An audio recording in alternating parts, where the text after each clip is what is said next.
从军3年，无人知我是女儿身。直到一场恶战后，我左肩箭伤溃烂，军医令我解开衣衫，帐中同袍皆在。他双手伸来的瞬间，我脑中闪过无数说辞，却无一能解这生死之局。大家好，欢迎收看皮皮听书，我自己来。婉拒帮忙，我单手解开盔甲，盔甲下避寒的枯草稀稀落落地掉在帐中。同袍见怪不怪，岭北苦寒，没有家人寄冬衣的兵都是这样对付。褪去盔甲，我脱衣的动作慢下来，唯有缓兵之计。我蹙眉起身，捂着肚子道：苏大夫，我腹痛厉害，先去个茅房。苏大夫把我按回原地，先看伤口，再担个恐有性命之忧。我佯装痛苦的表情不减，还得再争一下。我年16，衣着单薄之时，尚能以胖托辞，若是脱了里衣，束胸之下如何藏得住？冒名从军，就算保住性命，也会被充作军纪，这还不如战死沙场。必须逃！笃定这一想法，我再次起身。几乎是同时，传令兵进帐通传：苏大夫，将军急召。苏大夫脸上有些不耐烦，交代我务必等他回来，就拿起药箱，跟着通传的人匆匆走了。我紧绷的身子这才松软了半分。伤兵营内除了阵阵血腥味，还隐约有腐臭之味，空气沉闷而压抑。不知是谁挑头，猜测将军急召的缘由。安静的军帐一下热闹起来。听说了吗？将军的小女儿来了。来的路上受了伤，这才急召苏大夫。我看见了，长得可好看了，白白净净的。等不打仗了，也让俺娘帮俺说个一样好看的姑娘。做你的梦吧，乐营的姑娘你都娶不着。乐营是军纪营的雅称。听到这话，我不禁一哆嗦，不敢多留，抱起刚脱下的铠甲，匆匆逃出了军帐。我边跑边回头张望，生怕被其他伤兵看到追出来。没注意前方，和来人撞了个满怀。苏大夫！我神色慌乱，手上的铠甲落在地上。初冬的寒风扫过，我打了个寒战，哆哆嗦嗦地弯腰捡起铠甲。苏大夫叹了口气，若是不愿医治，我愿。我着急打断了他的话。苏远是军中最厉害的大夫，给他医治是幸事。伤在肩头，我本想扛过去，可是日渐疼痛的伤口已开始溃烂，就像曾经同营之人的腿伤，腐败溃烂，直至高热惊厥。我还记得他死在帐中的模样。我不想死，至少不是那样死。去我帐中吧。苏远说完，转身就走，甚至没有回头看我是否跟着。苏远的帐中有淡淡的草药味，我局促地站在门边。他放下药箱，指了指靠近窗边的地方，示意我坐下。拿取工具之际，苏远呢喃：说什么男女大防？可知医者眼中无性别。我刚迈出的脚步顿住，险些抱不住铠甲。苏远已经看破我不知，但走来帐中的数米之间，我已经想清楚，我不能当军纪，也不能病死。一咬牙，几步跑到苏远身边坐下，我继续宽衣。看见我束胸的那一刻，苏远的脊背僵直。不过须臾，他又背过身去取工具。帐中安静，只听见金属碰在一起的脆响。我打破沉默，拙劣掩饰：苏大夫莫怪，10单不如1眠，10眠不如腰里一缠。这天太冷，他转身正对我，目光落在我左肩狰狞的伤口上，面色平静。可我见他红了耳尖，心凉了半截。终究是藏不住，哪怕用御寒来解释束胸，却无法解释如此瘦削的人怎么会有胸肌。我编不下去了。将军的小女儿来了，伤了腿。将军急召我去，你猜怎么着？苏远把煮沸的布捞出来，倒上黄酒，猛地按在我伤口上。一阵剧痛炸开，弥散周身，仿佛从左肩挑开一道口子，生生将我撕成数片。我突然后悔跟着苏远来了帐中，此间疼痛，不如让我病死。苏远另一只手握住我的右肩，稳住我的身形，继续说：将军爱女说什么男女大防，把我撵了出去。你觉得是命重要，还是礼俗重要？我的耳边嗡嗡，已经听不清他的话。直到那阵剧痛退去，他替我上药。命重要，如果没命了，就什么都没了。可是我没有回答，只是看着苏远的脸，试图捕捉他神色上的变化。觉察到我的目光，苏远回望过来，可知医者眼中无性别。我被这目光灼到，心虚的移开眼，顾不上揣摩其中深意。苏远很快处理好伤口，简单包扎后，我匆匆穿衣道谢，不敢多留，生怕他生出什么挟恩图报的心思。先连离开之际，我的身后飘来一句：若有下次，直接找我。我头也不回。下次？谁也不想有下次，可惜人这一生总是怕什么来什么。这一次我伤在腹部，同营的人把我扯到背上，硬生生背回来。一路上他一直在说：秦岚，别睡。秦岚，我带你找苏大夫，他能医死人，肉白骨。秦岚，乐莹有新姑娘来，听说可好看了。听到乐莹，我昏沉的脑袋又清醒了。我不能睡，我要找苏远。他说医者眼中无性别，他说下次直接找他，他可以救我，哪怕我是女子。这一战敌我都没有讨到便宜。伤兵营的人很多，军医人手不够，我被扔在地上。我知道不是同袍粗枝大叶，而是伤兵营早就没有多余的铺位。我竭力睁开眼，警惕地观察四周。营中多为重伤，左边的兄弟少了一截小臂，血簌簌流着；右边的兄弟被人砍了脸，伤口外翻，样貌都认不出了。我颤抖的手死死捂住最深的伤口，却有血不断涌出。我可能等不到苏远了，如果就这样死去也好，总好过被医治好扔去当军妓。人可以死，却不能没有尊严的活。我捂着伤口的间隙，拒绝了数个军医的好意，只等着生命一点点随着血流消失于指缝。虚无中，恍惚有一句话传来：苏大夫来了。死气沉沉的伤兵营又活了起来，人们纷纷涌上前，把刚进门的身影挡得严严实实。苏远和以往一样，给伤势较重的人发了竹签，签短意为命短，可优先医治；无签意为无大碍，由其他军医医治。我躺在地上，微微翘头望着。嘈杂之中，苏远竟看到了我，拨开人群，他走到我面前，皱眉查看伤口。他递给我最长的竹签，转身之际，扔来一个药瓶：先行止血，否则你要换最短的签。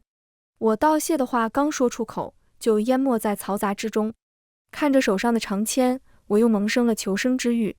苏远知我女儿身，或许我可以被她医治好，不用当军妓。我颤抖着把止血的药粉撒在伤口上，另一手死死握着长签，那是我的尊严。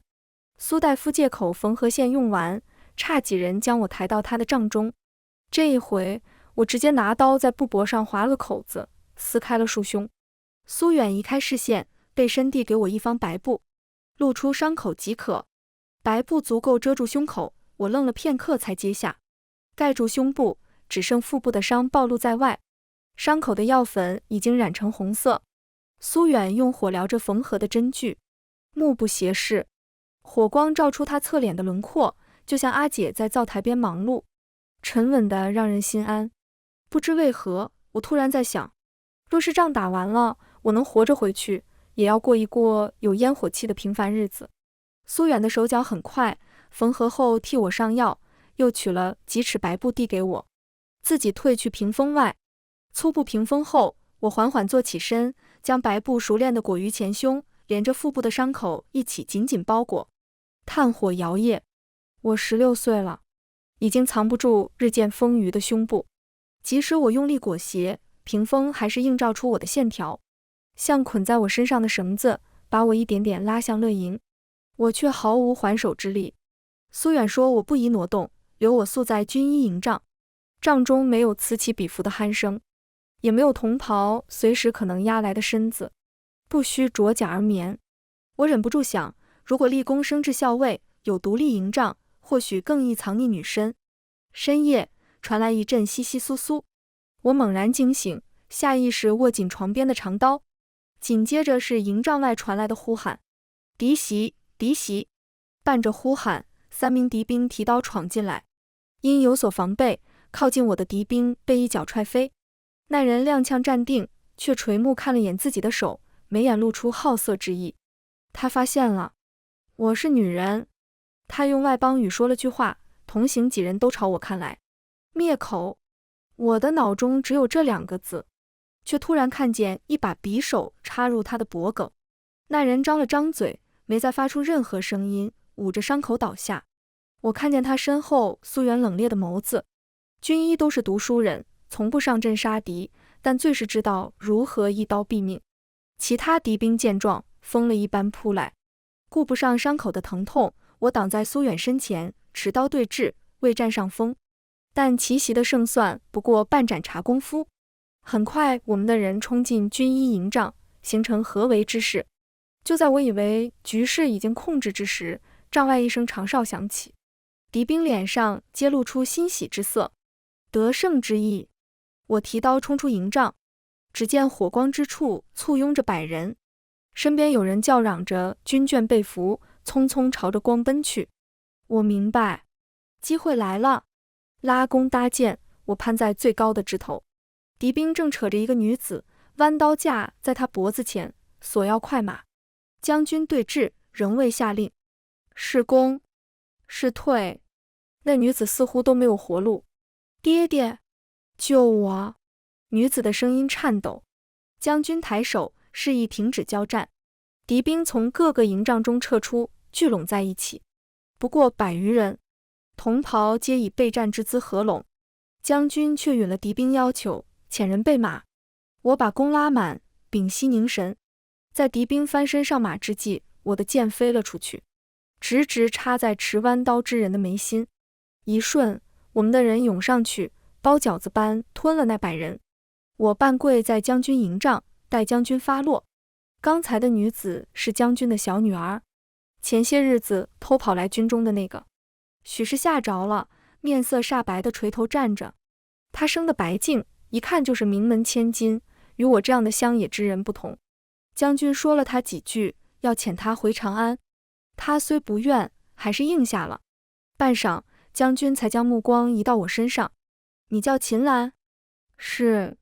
做得不错，就是显了点。我心一凉。将军言下之意，我那箭若射歪了，现在秦岚就已是一具尸体。属下该死，还请将军责罚。本将军赏罚分明，你做得不错，赏乐营1岁。军纪营雅称乐营，校尉以下年15男子，每月可去1次。这个赏赐是许我1年随意进出的意思。我领赏退下，心中却惴惴不安。得了赏赐，我不得不去乐营。往日我就是无名小卒，没人在意，而今一见，我成了名人，大家都知道我得了什么赏赐，好生羡慕。就连乐营的小卒也巴结我，给我指了个方向，说47是最好看的姑娘。我顺着望去，不过一块布帘，写着数字。这样的布帘，营中有10余块。帘内是乐营的姑娘。我先连入内，一个士兵刚爬起来，嘴里一阵骂：哪个不长眼的？见来人是我，又点头哈腰：哟，这不懒哥吗？您这不是想什么时候来都成？滚！我斥他离开。帘内只剩我和47，他木然地躺在铺位上，光着下身，双腿分开，像一方石雕。哪怕营帐中传来叫骂、哭喊、喘息，他也双目无神。你叫什么名字？我问。47瞥了我一眼，目光从呆滞变得不解，好像他的名字已经写在帘子上，就叫47。我没有等到他的回答，本就是走个过场，我也乐得他如此。就在我估摸半盏茶的功夫到了，准备离开之时，47突然开口，他说：你是女人。我侧目，竭力藏下眼底的惊恐。47笑得诡异，动唇重复，看口型，还是那句你是女人。分明他没有发出声音，却让人觉得更加阴寒。在猎营证明自己是男人太简单，可我证明不了，我就是个女的。我萌生杀意，转身掐住他的脖子。你觉得弄死一个军妓，我会受到什么处罚？47眼中桀骜的神色消散，挣扎着捶打我的手臂。他不想死。闭嘴，会吗？他疯狂点头，随着我松开的手，剧烈咳嗽。我不想多留，却被他拉住衣襟。官爷留步。47嗓音沙哑，耳语道：我可以保密，但你要答应我一件事。我要一份粮籍书，杂役、伙夫，随便什么都可以。等仗不打了，可以回家过平凡日子。他们不是叫你懒哥吗？能让这龟孙叫哥的，至少是校尉。你一定可以帮到我，对不对？原来47所求，不过一纸经历清白的背书。我做不到，却也不敢拒绝。我试试。不过3个字，47的眸光亮了。他在我手心写下姓名，邵小蝶。看我的眼神也软了，多谢君爷。从乐营出来，衣襟间沾着一丝香气，是邵小蝶的。除了粮籍书，他还求了一事。我问他是不是逢人就求，他答道：第2件事，乐营每一位女子，今日均逢人就求，但没有君爷答应。他们是女子为玩物，玩物没了，换一个便是。可是等不了了。邵小蝶求的第2件事是帮忙寻个军医，问他缘由，他只说自己身体不适。我猜到1、2，多半是乐营有女子得了急症，军中大夫少，根本轮不到乐营。乐营的人没有尊严，没有尊严的人命也轻贱了。我没有答应邵小蝶，我试试。我还是这样回答的。他给我磕头。我知道，只有我没拒绝他。我又想起苏远，医者眼中无性别，不知他眼中乐营的女子是否一样适用。可是我没有机会找苏远，我被传令兵拦在乐营门口。将军命我带一队人马，佯装骑女，绕行长安，引开伏击的敌军。领命启程之前，我拉住路过的士兵，可否帮忙给苏远大夫递个话？我在那人手上写下要带的话。47，将军爱女回长安，是将军心中的大事，而我是明修的栈道，注定会引得敌军追击。领兵20，几番周旋，我被困山中，雪下得很大。我知道不会有援兵，面对死局，我突然不确定了。活着和尊严孰轻孰重？队伍里突然有人说，想念家乡娘亲做的桂花羹。秋天风干的桂花，在隆冬时节加在羹汤里，桂花在热汤里香气扑鼻，好像春天就不远了。雪地里大家都红了眼眶，可能活着才是最大的尊严。我下令杀马，靠着一马血睡马堂，吃马肉，我们硬生生熬过10日。雪停了，敌军也撤了，山路绕行，我们走了月余，回到营地。恰逢将军爱女抵达长安的消息传回，将军大悦，不仅没有追究杀马之罪，还许我军功。九死一生，我如愿升至校尉，保住了性命，也留下了尊严。可惜世事无常，领赏之际，有人急急来报，禀将军，有人检举军中混了女人，可知哪个营？不知，他说见过乔装之人。我行礼退出营帐之时，听到最后一句，只要再见，定能认得出。我曾经无数次想过，若是有天被发现女儿身，会是什么样的境遇？真到了此刻，却突然释然了。并非我不要尊严，而是能活着，已是上上签。我用将军刚赏的貂皮坎肩，换了一纸粮籍书。管籍书的军官窃喜，这么个好东西，就给我了。大人，我在乐营有个相好的。大人仿佛看见了冤大头，你这……我救不了他，只想要粮籍书。等仗不打了，娶她回家，讨个粮籍书，回去也好和家里交代。只是这乐营的女子，哎，罢了。要不你再想想？已经想清楚了。2日后，我如愿拿到了邵小蝶的粮籍书，不敢耽搁，我急急往乐营赶。将士众多，战事万变，因为不能一一脱衣核验，这2日检举之人挨个营帐指认。算算日子，普通士兵的营帐应该都看过了，快轮到我了。我写了家书，把所剩的银钱寄回家里。我喝了大酒，坐在帐外看岭北繁星。走进乐营，我忍不住想，自己是不是也将失了性命，变成50级还是60级？乐营却一片骚乱。邵小蝶被拉扯着走出那方帘子，在他身后，一个士兵被抬了出来，血从脖颈处晕开，染了半身，看样子已经断了气。我问一旁看热闹的人，发生了什么？47杀了人，好巧不巧，死的还是那个出头鸟刘武。刘武是检举军中有女人的出头鸟，因2日搅得大家不得安生，得了此号。邵小蝶经过我身边，淡淡扫了我一眼。乐营女子残杀士兵，她没有活路。我怀中还揣着她的良吉书，我以为这是她活下去的希望，却没有来得及拿给她。我追出营帐，只看见行刑的刀架在了邵小蝶脖子上，刀下留人。秦校尉，此事或有隐情，死的是将军的线人，47也认罪了。我的目光落在邵小蝶身上，他却只说谢秦校尉。邵小蝶谢我。当初他托我办2件事，一是良吉书，2是寻军医，我都办了。良吉书就摊在我面前，是他的尊严，上面邵小蝶的名字像一根刺卡在我的喉咙里，手上的酒也变得难以下咽。尊严有了，命却没了。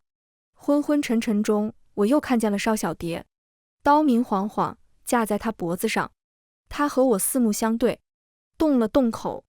我猛然酒醒。邵小蝶在丧命之前对我说了3个字，我只看见他动唇，却不闻声响。可我不懂唇语，他究竟说了什么？我试图回忆当时的情形。那时的邵小蝶跪在地上，粉色的衣衫沾了一片片血污，她被压着身子，脖颈微微抬起，与我对视。她的眼里不是惊恐，不是释然，她看着我，有话不能说，只能动唇，只3个字。若是邵小蝶坦然赴死，我或许就烧了良吉书，以为命运使然。他阴差阳错杀了刘武，解了我即将被指认的困境。可是邵小蝶不是冲动之人，他一眼看穿我，又试探，再托付，还留下了我读不懂的3个字。不解的情绪洪水般袭来。我笃定邵小蝶不是一时失智杀了刘武，他有不能说的原因。我踉跄起身，又去了乐营。乐营恢复了往日的样子，仿佛没有什么因为邵小蝶的死而停留。我查看了乐营往来人员的记录，指尖点了点连续2日出现的刘武。我问，此人为什么可以连续2日来？秦校尉，要不怎么说他该呢？按律他只能来1次，可偏偏他奉命找什么藏匿的女人，硬是说自己来公干。我在此看守也2年了，没见过他这么糟蹋人的。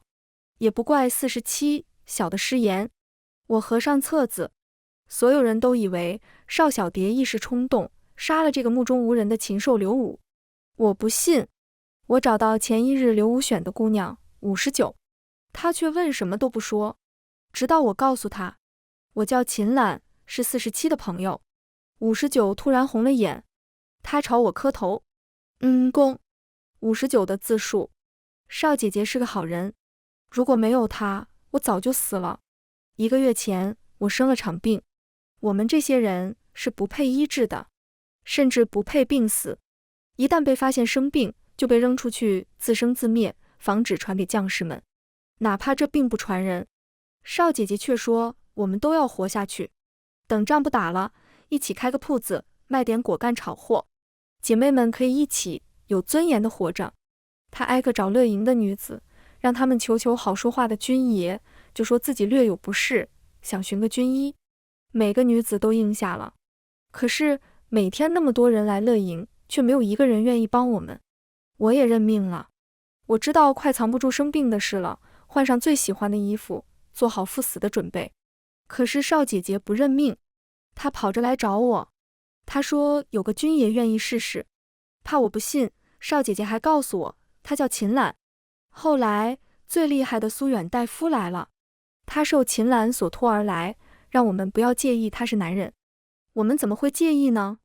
终于有大夫了，他不嫌我们是女人，也不嫌我们脏。苏远不仅医术好，脑子也活。不过请人代画47，他便能懂我所求。可惜在乐营，47这个数字已经消失。待59平复心绪，我才提起刘武。我想知道邵小蝶为什么杀人。我问他，那刘武有没有什么可疑之处？59回忆起，刘武十分张狂，看不起乐营的女子，甚至看不起所有女子。他得将军亲眼，逢人便说看见一个女人就在我们军中。他在乐营笑得张狂，一直重复，我一定会找到她，亲手送她来乐营，和你们做姐妹。59说到这儿，愤恨的眸色中闪过顿悟，是不是邵姐姐认识这个藏匿的女人？我一时哑口。邵小蝶知道我是女人，如她所言，她保守了我的秘密。59不知道我是女人，他眼中的秦岚只是恩公，不是因为威胁才施以援手的人。我抿了抿唇，答道：或许吧，他有自己想保护的人，或者说他有自己想报的恩，哪怕这恩是还没送来的良吉书。他相信我能做到，哪怕我只说了试试。从苏远猜到47的含义，来到乐营医治，邵小蝶就给了我全部的信任。他想报恩，所以替我杀了刘武，用自己的命保全了我的尊严。我鲜少注意乐营的帘子上那些不连贯的数字，47这个数字已经没了，4开头的还剩下41、42和48。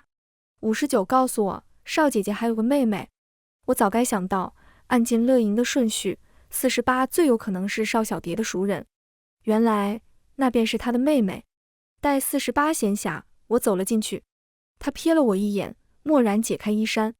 我按住她的手问：你认识邵小蝶吗？48的动作停下，疑惑地看着我。他答：我就是邵小蝶。邵小蝶不是47吗？47叫邵小凤，是我姐姐。我如遭雷击，47从来没有说过她叫什么，不过是我一厢情愿地认为良吉书上的名字就是她的。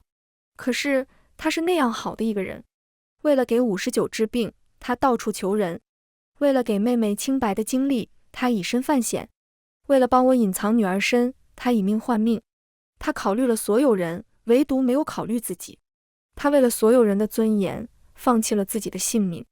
我突然明白了，邵小凤死前对我说的是48，那是她的妹妹，她放不下的人。她相信我可以拿到良吉书，可以给妹妹活下去的希望，让她余生活得有尊严。夜深，我去了乱葬堆，邵小凤为我而死，我不能让她曝尸荒野。这里的尸身胡乱堆砌，战死的亡兵，医不好的伤兵，被抓的逃兵，还有乐营死了的姑娘。很快，我找到了一具身着粉衣的女尸，我小心地擦掉她脸上的尘土。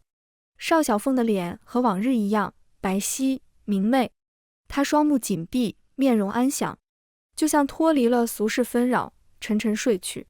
小凤，谢谢你，良吉书我已经交给小蝶，我也安全了。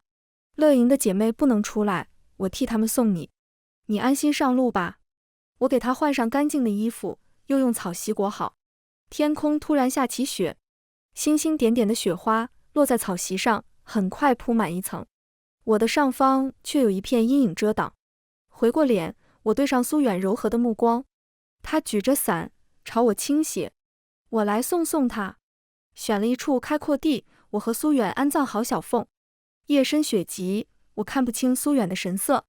这一程我们都没再说话。我知道苏远和我一样，并未轻视过乐营的女子。这月余时间，他时常去乐营问诊，他是乐营的光，点亮了姑娘们求生的灯。我向苏远道谢，几番得他医治，本就欠了一份情，后又出于私心，让他去乐营帮忙。我心里愧疚。苏远却答：众生平等，我们每个人都是一样的，能多救一人是我的幸事，无需道谢。不过我有些好奇，秦校尉，你为何从军？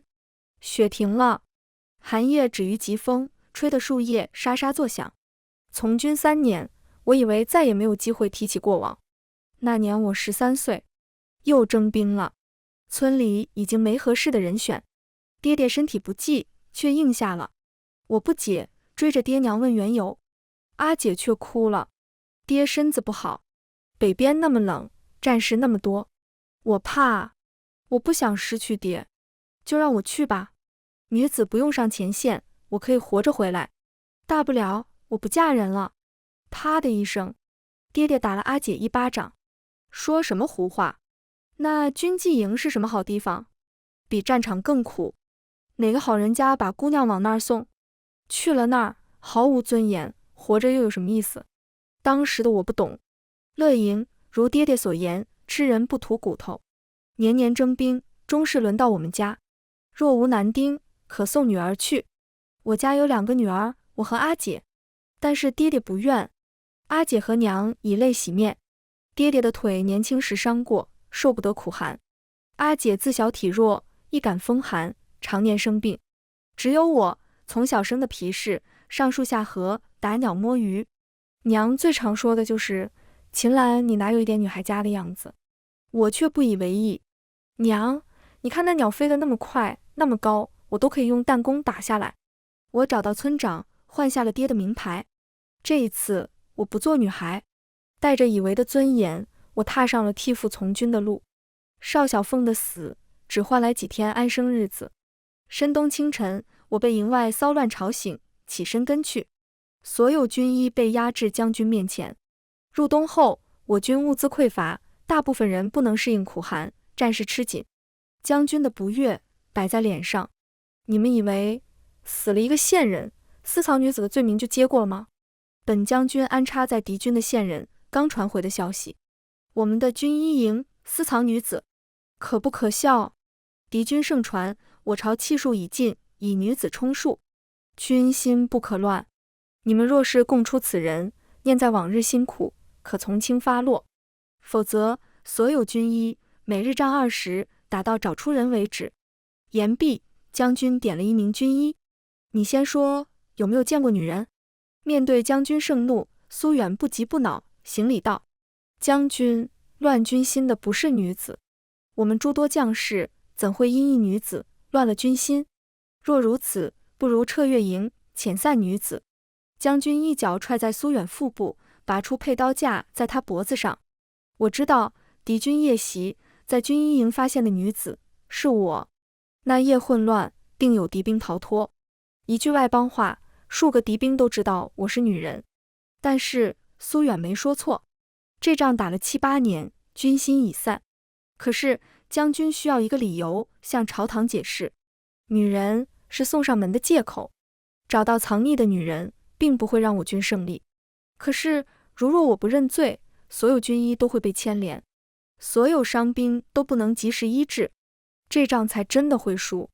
别的与我不重要，但是我欠苏远太多了。将军，是我。我高喊一句，从人群中走出来。将军转脸看向我，怔愣片刻才缓步走来。他比我高很多，饱经沧桑的脸上是愤怒扭曲的表情。他扯住我的头发，迫使我仰面，目光从我的面部扫过，停在脖颈。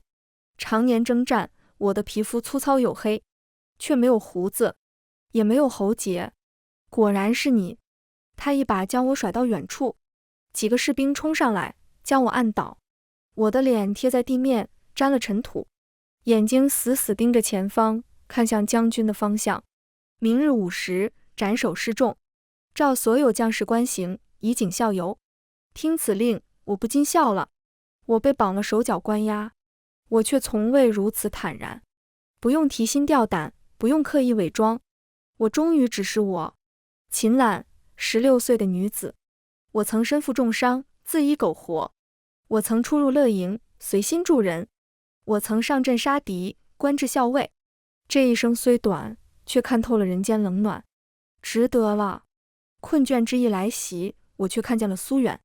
他往我口中塞了药，急急割开我身上的绳子。出去西南边有快马干粮，一路向南，不要回头。随着口中的辛辣之感，我恢复了清醒。看守都因迷烟晕倒。苏远想放我走，可是我不能走。我若逃了，将军怒气无处发泄，定会牵连你们。苏远摇头，不会有人出卖我，这里的兵都受我医治，没有人希望我死。但是你若不走，明日就是人头落地。蝼蚁尚且偷生，活着才是最重要的。还有家人在等你。我心口一紧，之前以为的坦然，瞬间荡然无存。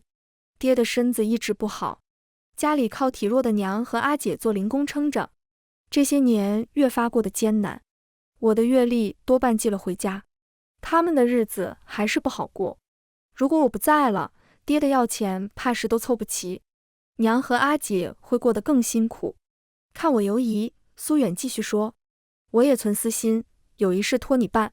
你往南去，10日后会路过姚家镇，城北寻到姚景之墓，帮我将他的姓名涂成白色。苏远虽为军医，却一直在军中寻人，他找了数年，仗打得多，年年征兵，名册混乱，有些兵活不见人，死不见尸，抚恤的银子不够发，这些人便死不了。苏远还是打听到了，姚景已故，那提前准备的衣冠冢，墓碑上朱红的姓名，终是要涂上铅白。快马加鞭，我到了姚家镇，一路打探问询，拼凑出姚景的过往。他是孤儿，得姚家镇人帮衬，自名姚景。